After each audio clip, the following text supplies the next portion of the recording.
Puji Tuhan, selamat pagi.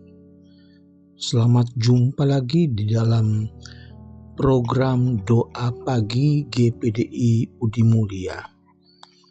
Kita bersyukur kita masih jumpa di dalam doa bersama.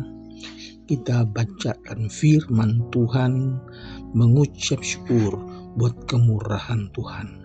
Mari kita awali dengan doa. Bapa yang kami panggil dalam nama Tuhan Yesus Kristus, syukur pagi ini Tuhan berikan kami kesehatan dan kami akan awali hari ini dengan membacakan firman Tuhan. Kami berdoa mohon pimpinan Tuhan buat program doa pagi ini dari awal sampai selesai. Kami serahkan ke dalam tangan Tuhan, di dalam nama Tuhan Yesus Kristus. Haleluya. Amin. Puji Tuhan, Bapak Ibu Saudara sekalian, saya bacakan satu ayat yang diambil di dalam Amsal 18 ayat 14. Amsal 18 ayat 14. Orang yang bersemangat dapat menanggung penderitaannya, tetapi siapa akan memulihkan semangat yang patah? Saudara, siapakah yang dapat memulihkan semangat yang patah? Dan ini hanya bisa jadi karena pertolongan Tuhan, campur tangan Tuhan. Haleluya. Dalam kitab Ulangan pasal yang pertama, ketika umat Israel telah keluar dari tanah perbudakan di Mesir, dan dalam perjalanan panjang umat Israel semakin bertambah banyak seperti bintang di langit. Demikian dalam Ulangan 1 ayat yang ke-10. Dan Musa berkata, "Kamu sudah menjadi sangat banyak, dan aku tidak sanggup memimpin seorang diri." Lalu dipilihnya seorang dari tiap-tiap suku untuk menjadi kepala atas suku-suku tersebut. Ayat 21 dikatakan, "Ketahuilah Tuhan Allahmu telah menyerahkan negeri itu kepadamu. Majulah, dudukilah seperti yang difirmankan kepadamu oleh Tuhan Allah nenek moyangmu. Janganlah takut dan janganlah patah hati." Rupanya banyak musuh-musuh yang harus mereka hadapi, yaitu musuh-musuh yang tangguh, yang kuat, sehingga dapat membuat mereka patah semangat, membuat mereka patah hati. Tetapi dikatakan Musa, tetapi apa yang terjadi kemudian? Israel menggerutu, mereka mengomel, dan mereka memberontak kepada Tuhan. Saudara, ini adalah kelemahan orang-orang Israel yang membuat mereka tertunda masuk negeri Kanaan karena dosa mereka, saudara-saudara. Di dalam ayat yang ke-25, pemberontakan Israel terhadap Tuhan. "Tetapi kamu tidak mau berjalan ke sana. Kamu menentang titah Tuhan Allahmu. Kamu menggerutu di dalam kemahmu serta berkata, karena Tuhan membenci kita, maka Ia membawa kita keluar dari tanah Mesir untuk menyerahkan kita ke dalam tangan orang Amori, supaya dimusnahkan. Kemana pula kita maju?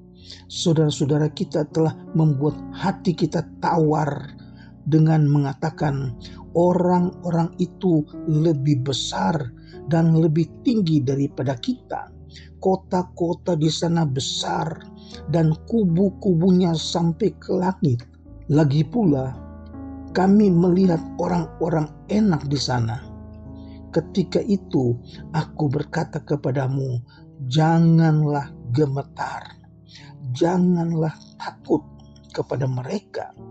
Tuhan Allahmu yang berjalan di depanmu, dialah yang akan berperang untukmu, sama seperti yang dilakukannya bagimu di Mesir di depan matamu. Saudara-saudara, diberi semangat supaya jangan mereka tawar hati, diberikan semangat supaya jangan mereka patah semangat, saudara, karena berita yang didapat dari 10 orang pengintai, mereka menghadapi kota yang berkubu tinggi, orang-orangnya besar, orang-orang enak makan-makan manusia, saudara. Ayat yang ke-34, ketika Tuhan mendengar gerutumu itu, ia menjadi murka dan bersumpah, tidak seorang pun dari orang-orang ini, angkatan yang jahat ini, akan melihat negeri yang baik, yang dengan sumpah kujanjikan untuk memberikannya kepada nenek moyangmu. Kecuali Kaleb bin Yefune, dialah yang akan melihat negeri itu, dan kepada anak-anaknya akan kuberikan negeri yang diinjaknya itu, karena dengan sepenuh hati ia mengikuti Tuhan. Tuhan dengar, Tuhan melihat bagaimana orang-orang Israel memberontak, marah, mengeluh, mengomel kepada Tuhan. Bahkan sampai mereka katakan, Tuhan membenci kita sehingga dia membawa kita keluar dari Mesir. Saudara, satu pandangan yang keliru yang membuat mereka patah hati. Dan Tuhan bersumpah bahwa mereka, angkatan ini, tidak ada satupun yang akan masuk ke tanah perjanjian. Yang akan masuk ke tanah perjanjian adalah anak cucu mereka, saudara. Dan puji Tuhan, kita diajar, kita diingatkan supaya kita tetap semangat di dalam Tuhan. Ketika mereka menentang Allah, di mana seharusnya mereka sudah sampai di tempat tujuan di Kanaan 39 tahun sebelumnya, tetapi karena pemberontakan mereka kepada Allah, maka Allah memperpanjang perjalanan mereka ke tanah perjanjian, sehingga perjalanan menuju negeri perjanjian itu menjadi tertunda. Ini dicatat di dalam Bilangan 14 ayat 33 dan 34. Puji Tuhan Bapak Ibu Saudara. Yang kedua kita lihat di dalam kitab Hakim-Hakim, di mana Gideon mengalahkan bangsa Midian. Mula-mula yang ikut Gideon untuk berperang adalah sebanyak 30.000 orang. Tetapi Allah berfirman, terlalu banyak yang menyertai engkau daripada yang kukehendaki untuk menyerahkan orang Midian ke dalam tanganmu. Sekarang serukanlah kepada rakyat itu, siapa yang takut dan gentar, dipersilakan pulang dari sekarang.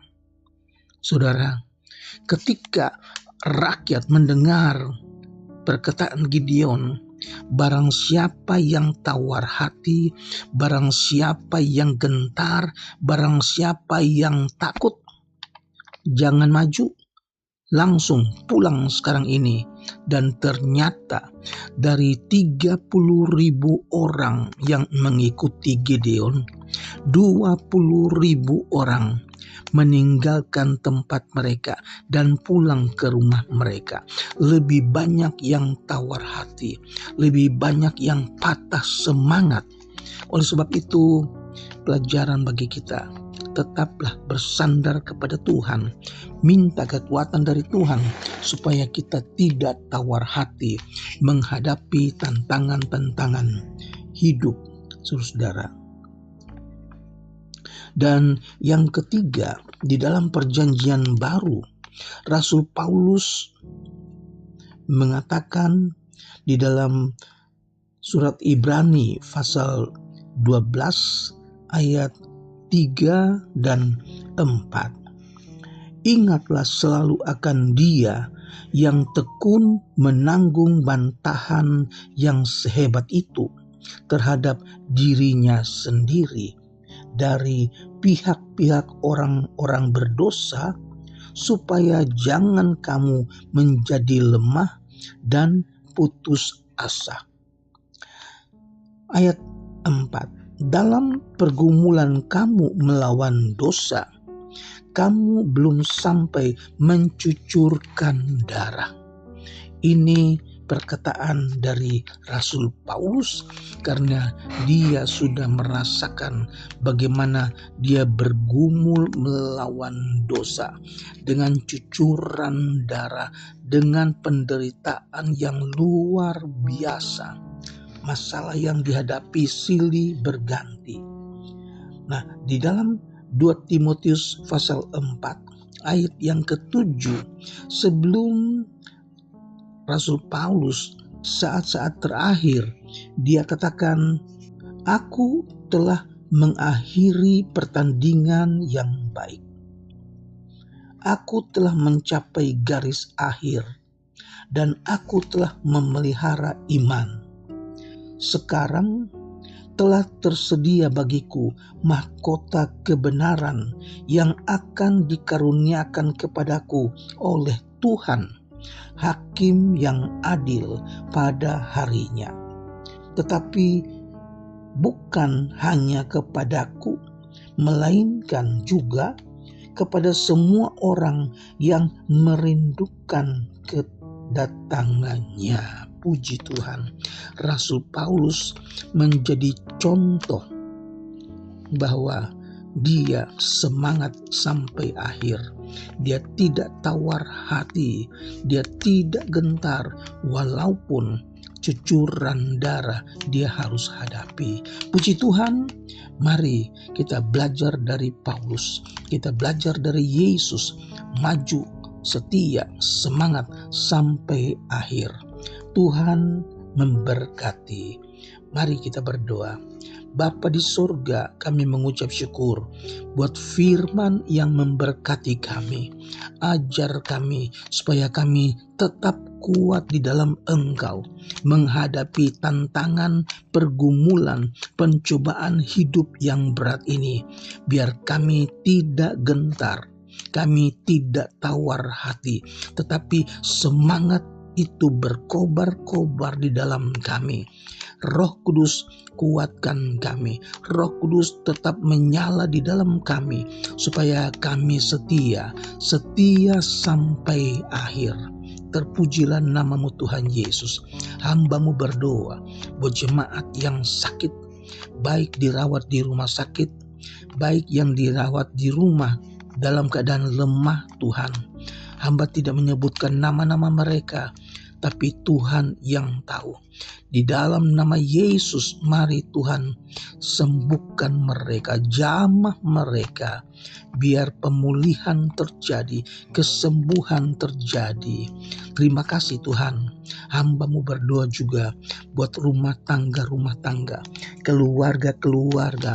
Mari Tuhan cukupkan keperluan mereka.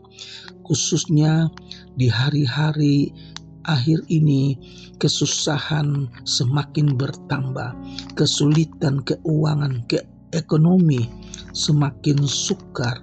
Mari Tuhan tambahkan sukacita, penghiburan, di mana kami hanya dapat memandang kepada Tuhan Yesus saja.